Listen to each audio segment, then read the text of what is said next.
Borgol polisi bikin Panglima Pajaji tak berkutik. Terduduk saat ditangkap bawa mandau di penjara. Polda Kalimantan Tengah membeberkan penyebab kelompok Panglima Pajaji atau Agustinus Luki ditangkap. Dalam penangkapan ini sebanyak 11 orang diboyong tim gabungan Polres Kapuas dan BKO personel Polda Kalteng pada Jumat 5 April 2024. Tim gabungan Polres Kapuas dan BKO personel Polda Kalteng telah melakukan tindakan kepolisian terukur terhadap sekelompok orang yang dipimpin Agustinus Luki. Ujar Kabid Humas Polda Kalteng, Kombes Pol Erlan Munaji kepada Tribun beberapa waktu lalu. Mereka ditangkap di area pabrik kelapa sawit di Desa Teluk Hiri, Kecamatan Kapuas Barat, Kabupaten Kapuas, Kalimantan Tengah. Kelompok Panglima Pajaji tersebut diamankan untuk dimintai keterangan lebih lanjut dan mengamankan sejumlah barang bukti berupa 11 bilah senjata tajam jenis mandau.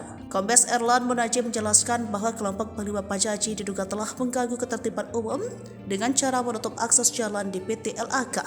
Jadi tidak hanya menutup akses, ke-11 orang tersebut diduga juga melakukan pengancaman terhadap karyawan dan pengguna jalan dengan menggunakan senjata tajam jenis mandau, ujarnya.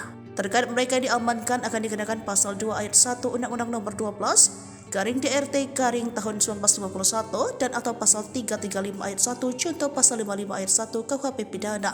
Mereka diduga melakukan tindak pidana tanpa hak membawa, menyimpan dan atau menguasai senjata tajam tanpa izin dan atau barang siapa secara melawan hukum memaksa orang lain supaya melakukan, tidak melakukan atau membiarkan sesuatu dengan memakai kekerasan atau dengan memakai ancaman kekerasan baik terhadap orang itu sendiri maupun orang lain, jelasnya.